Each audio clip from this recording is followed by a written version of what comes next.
ફરી પાછા નીકળવું અને હુમલો કરીને ફરી પાછું એને ગેરીલા યુદ્ધ કહેવામાં આવે છે.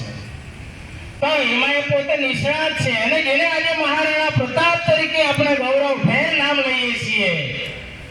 તો એ મહારાણા પ્રતાપની બાજુમાં જ ઉભેલા એક આદિવાસી સૈનિકને તમે કદાચ કોઈનું ધ્યાન ગયું હોય અથવા ન, એની બાજુમાં જ જેનું ચિત્ર તમને જોવા મળશે એ રાણા પૂંજા ભીલનું ચિત્ર છે.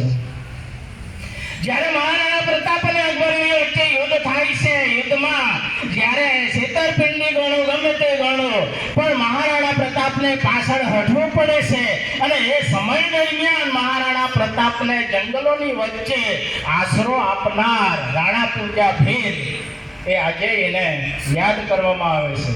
તો તે જ રીતે બિરસા મુંડા, હવે એની લડાઈને લીધે 1908ની અંદર એક કાયદો બનાવવામાં આવે છે કે આદિવાસીઓની જમીન અને જંગલ કોઈ પણ ચોક્કસ કારણ વગર સરકાર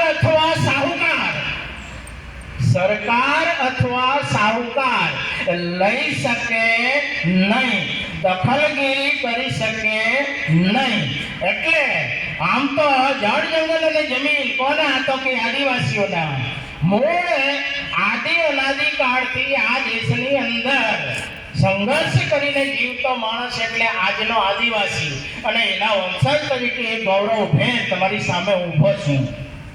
સમાધાન કરવો એના કરતા સંઘર્ષ કરવો એ કદાચ આદિવાસીઓના લોહીમાં છે અને મારા જીવનમાં એવું બને છે. સમાધાનથી વિશેષ સંઘર્ષ. હવે એનું એક કારણ છે કે અમારા ક્રાંતિકારીઓ છે, મેં તમને કીધું ટંટ્યા ભીલ સ્વતંત્રતા